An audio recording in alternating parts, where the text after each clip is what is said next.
शिव नारायण प्रेम कथा। तिथि है भाद्र मास के कृष्ण पक्ष की अष्टमी। मध्य रात्रि का पहर है। चारों दिशाओं में घोर अंधियारा है। मूसलाधार बरसात में बिजली कड़कती है और जेल के सभी प्रहरी अचानक निद्रा में लीन हो जाते हैं। सभी द्वार पौराणिक कथाओं के अनुसार श्री नारायण के प्रत्येक अवतरण पर महादेव उनके बाल रूप में दर्शन करने पृथ्वी पर स्वयं पधारे हैं। चाहे वह बुद्धि ज्योतिषी के रूप में हो या फिर श्री काकशुंडी के साथ श्री रामा अवतार का समय हो या साधु भेष में श्री कृष्ण अवतार के समय में गोकुल में उनका आगमन हो। मन में इस कथा के बारे में कौतूहल उठना स्वाभाविक है कि महादेव किस बालक को अपने दर्शनों का सौभाग्य प्रदान करने आए हैं। कान्हा अभी बाल्य अवस्था में है या राम लल्ला हैं जो कौशल्या माता की गोद में मुस्कुरा रहे हैं। विभिन्न कथाओं में महादेव और नारायण के संबंधों के बारे में बहुत कुछ दर्शाया गया है। तो आज महादेव की कथा जानने से पहले महादेव और नारायण के आपसी प्रेम की कथा को जान लेना आवश्यक है। आइए महादेव के कान्हा के बाल दर्शन करने से पहले आपको ले चलते हैं शिव नारायण प्रेम कथा की ओर। प्राचीन काल में कैलाश शिखर पर महर्षि गौतम के आश्रम में बाणासुर अपने कुलगुरु शुक्राचार्य, भक्त शिरोमणि प्रहलाद, दानवीर बलि एवं दैत्यराज बृहस्पति अतिथि के रूप में वास करते थे। प्रातःकाल का समय था जिस दिन बृहस्पति महादेव की पूजा में मग्न था। तभी वहां महर्षि गौतम का प्रिय शिष्य शंकरात्मा आया और बृहस्पति तथा उनके सामने रखी हुई महादेव की मूर्ति के बीच में आकर विघ्न डालने लगा। बृहस्पति के अनेक समझाने के बाद भी उसके व्यवहार में परिवर्तन नहीं आया। शंकरात्मा के उदंड व्यवहार से क्रोधित बृहस्पति ने एक क्षण में ही तलवार निकालकर उसका सिर धड़ से अलग कर दिया। किंतु यह शंकरात्मा तो महर्षि गौतम को प्राणों से भी अधिक प्रिय था। इस कारण महर्षि गौतम ने अवसाद में पढ़कर देखते ही देखते बृहस्पति की आंखों के सामने योग बल से अपने प्राण त्याग दिए। महर्षि गौतम के प्राण त्यागने पर शुक्राचार्य से भी नहीं रहा गया तथा उन्होंने भी सभी प्रकार अपने प्राणों का त्याग कर दिया। तत्पश्चात महर्षि जनों को प्राण त्यागते देख प्रहलाद आदि अन्य शिष्यों ने भी प्राण त्याग दिए। गौतम ऋषि के आश्रम में क्षण भर में शिव भक्तों के शवों का ढेर लग चुका था। यह करुणापूर्ण दृश्य देखकर देवी अहिल्या हृदय भेदी स्वर से अंतर्नाद करने लगी। इस अंतर्नाद का मार्मिक स्वर महादेव को सुनाई देता है एवं उनकी समाधि भंग हो जाती है। वह इस प्रकार अविलंब महर्षि गौतम के आश्रम में पहुंच जाते हैं। जैसे ही गज की करोड़ पुकार सुनकर भगवान श्री हरि बैकुंठ से आतुर होकर भागे चले आए थे। महादेव आश्रम पहुंचकर अपनी कृपा दृष्टि से सभी शवों में प्राण फूंक देते हैं। महादेव महर्षि गौतम के त्याग से प्रसन्न होते हैं एवं वर मांगने को कहते हैं। महर्षि गौतम करबद्ध हो महादेव से आश्रम में प्रसाद ग्रहण करने की विनती करते हैं। भोले बाबा तो ठहरे प्रेम के भूखे, सो महर्षि का निश्चल प्रेम देखकर उनका निमंत्रण स्वीकार कर लेते हैं। इन्हीं भावनाओं के भाव में आकर उन्होंने एक दिन सबरी के मीठे झूठे बेरों को श्री राम के रूप में और सुदामा के दांतुओं के श्री कृष्ण रूप में भोग लगाया था। ऐसा ही तो गीता में लिखा है, जो कोई भी भक्त मेरे लिए पत्र पुष्प, फल, जल आदि भक्ति से अर्पण करता है, उस शुद्ध मन से भक्ति पूर्वक अर्पण किया हुआ पत्र पुष्प आदि मैं भोगता हूँ, अर्थात स्वीकार करता हूँ। महादेव प्रार्थना कर श्री ब्रह्मा और श्री विष्णु को भी महर्षि का आतिथ्य स्वीकार करने को समझा लेते हैं। इधर भोजन का प्रबंध हो रहा था, उधर महादेव विष्णु को साथ लेकर आश्रम में भ्रमण को निकल पड़े। भ्रमण के समय एक सरोवर पर उनकी दृष्टि जा पड़ी तथा वे उसमें जल क्रीड़ा का आनंद उठाने लगते हैं। इन दो मित्रों सखाओं की इस अद्भुत लीला का पुराणों में भी बेहद सुंदर वर्णन किया गया है।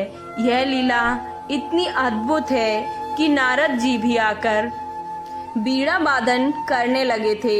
स्वयं महादेव ने सरोवर से बाहर आकर जल कीड़ा छोड़कर नारद जी के सुर में सुर सजा दिए थे।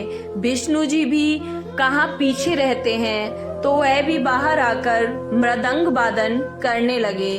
ब्रह्मा जी भी अति आनंदित थे।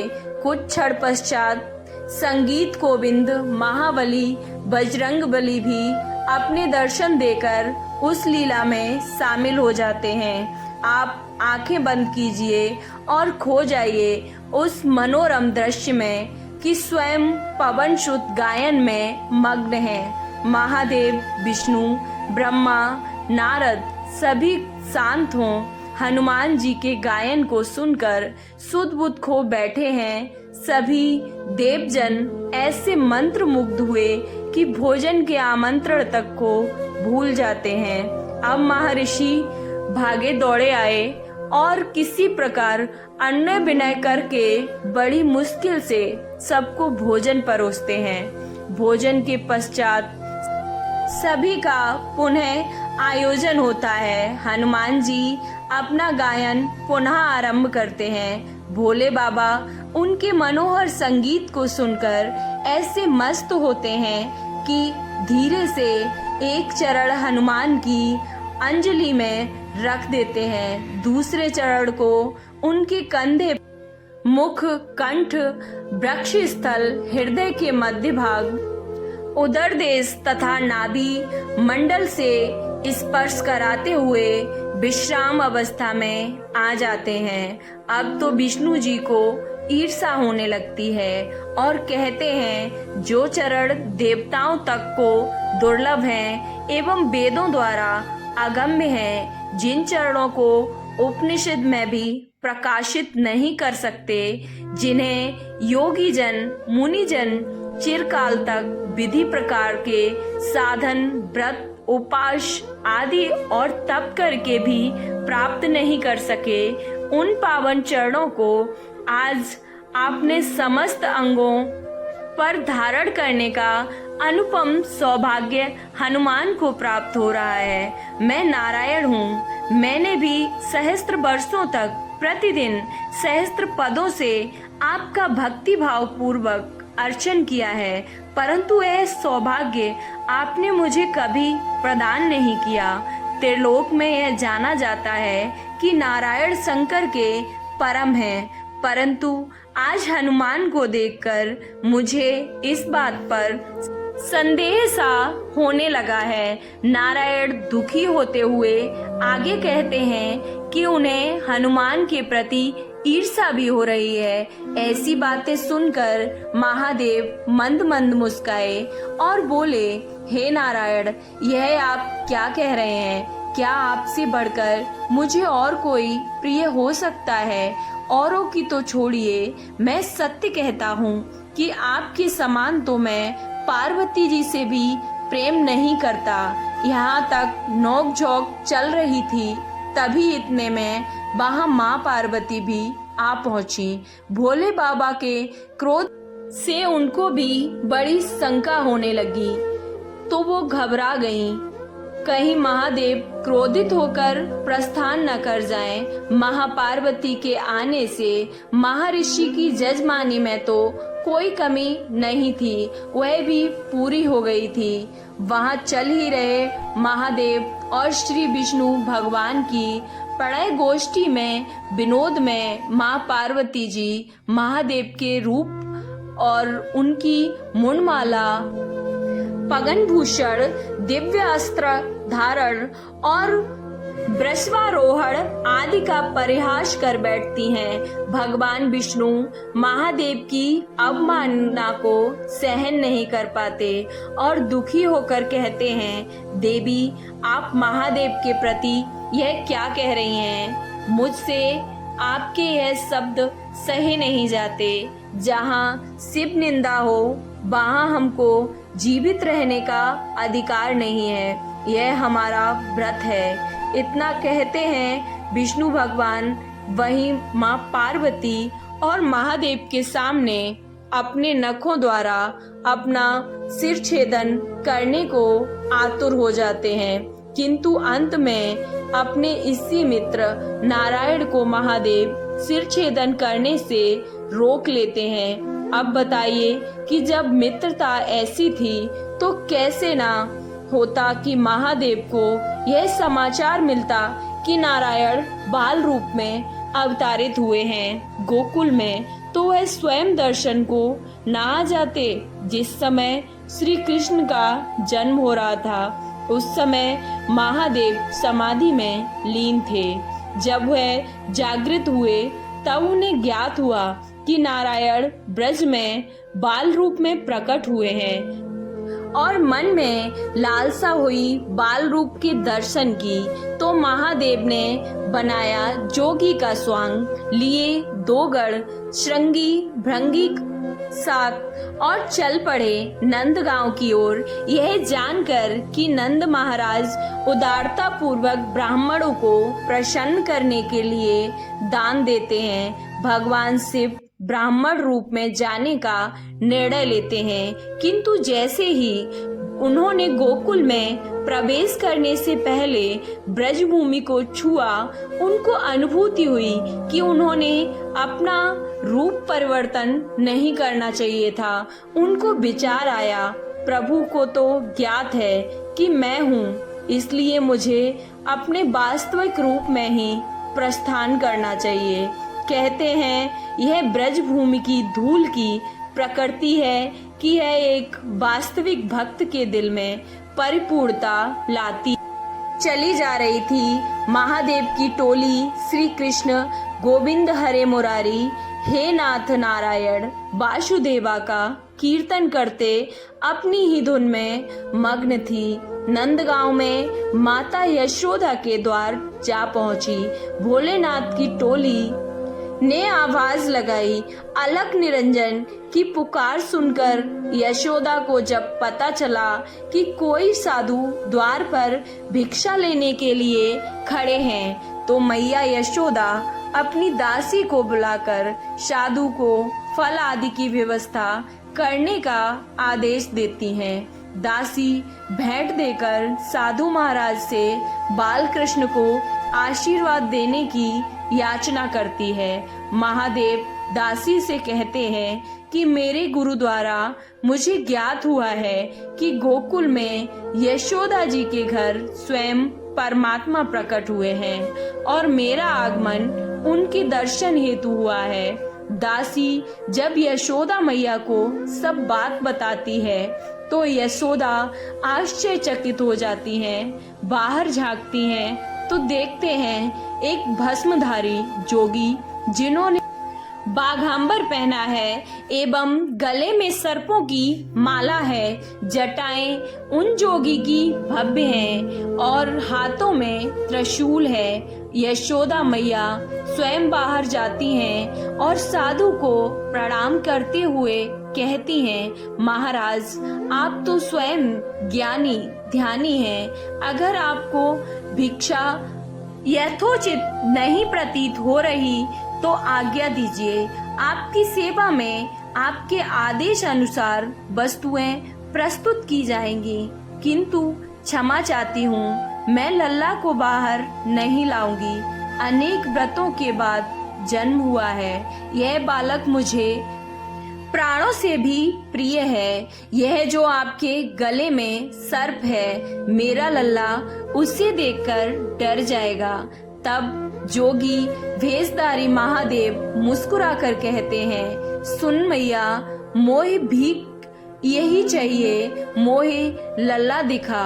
मैं सबको आश्वासन देता हूँ कि वह नन्हा बालक इस नन्हे से सर्प को देखकर भयभीत नहीं होगा, वह तो मुझे देखकर प्रसन्न ही होगा। मैया कहती है, ओ जोगी, क्यों बात मनवावत है मोते?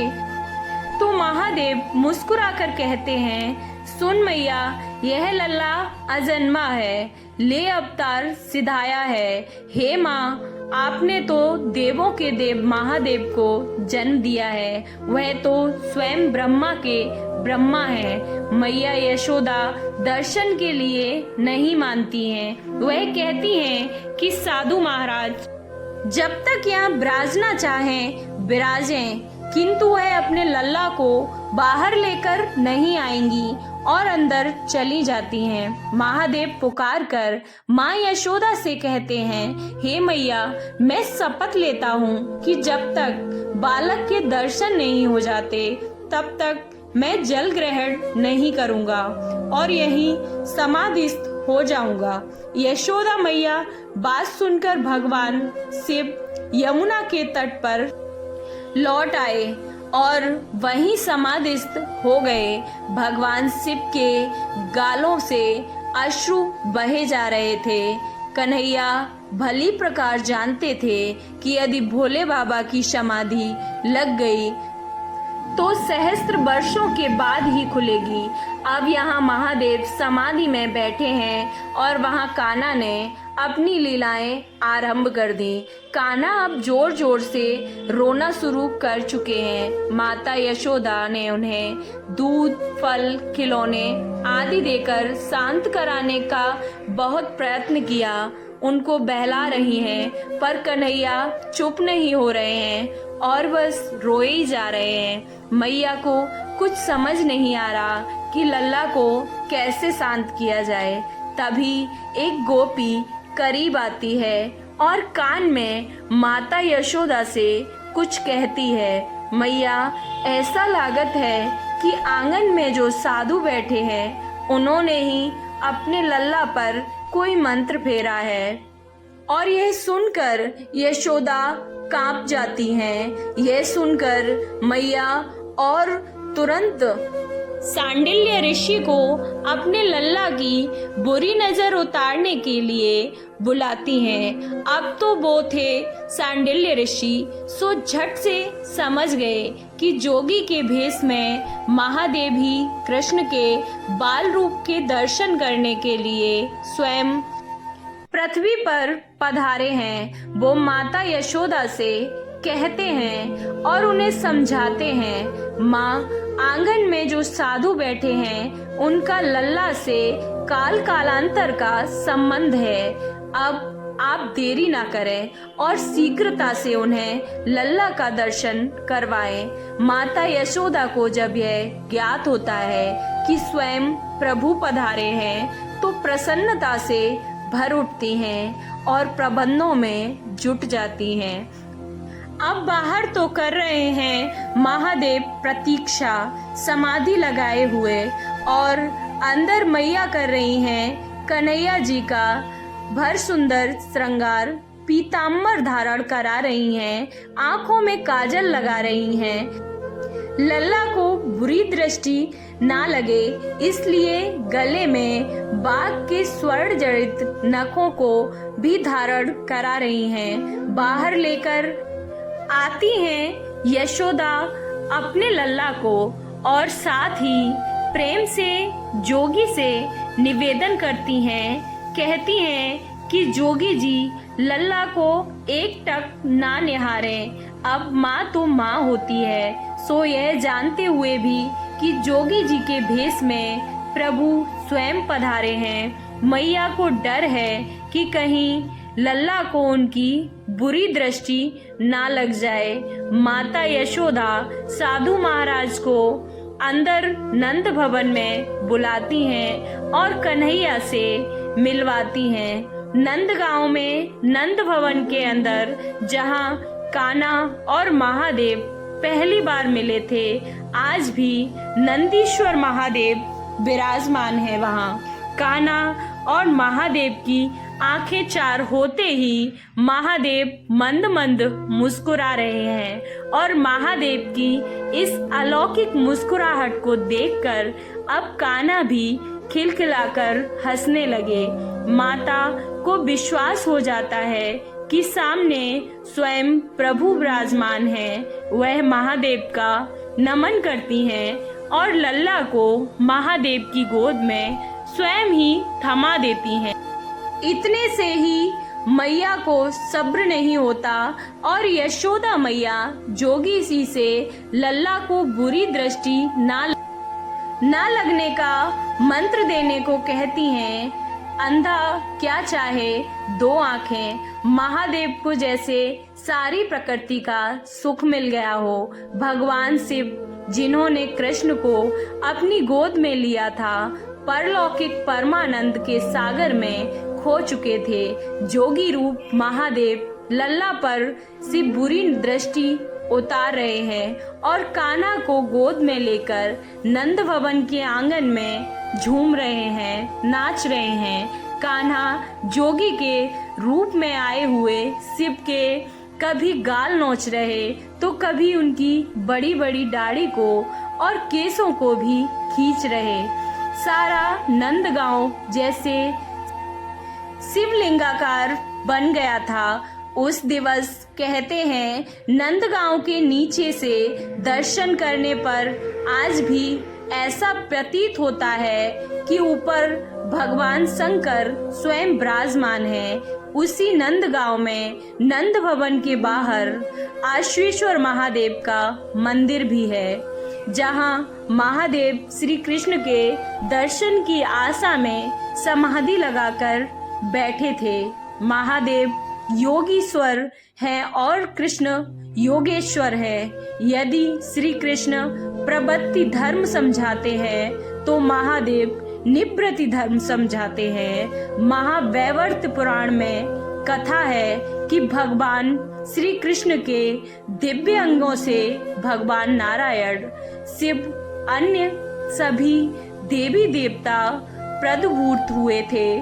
महादेव ने श्री कृष्ण की स्तुति करते हुए कहा, आप विश्व रूप हैं, विश्व के स्वामी हैं, विश्व के स्वामियों के भी स्वामी हैं और विश्व के कारण हैं, कारण के भी कारण हैं, विश्व के आधार हैं, विश्वस्त हैं, विश्व रक्षक हैं, विश्व का संहार करने वाले हैं और नाना रूपों से विश्व में अभिभूत होते हैं। आप फलों के बीज हैं, फलों के आधार हैं, फल स्वरूप हैं और आप ही फलदाता हैं। आपको ये शिव नारायण प्रेम कथा कैसी लगी? अगर अच्छी लगी तो कमेंट बॉक्स में जय श्री कृष्णा, ओम नमः शिवाय जरूर लिखें। वीडियो को लाइक, चैनल को सब्सक्राइब करना ना भूलें। जय श्री कृष्णा, ओम शिव हरि।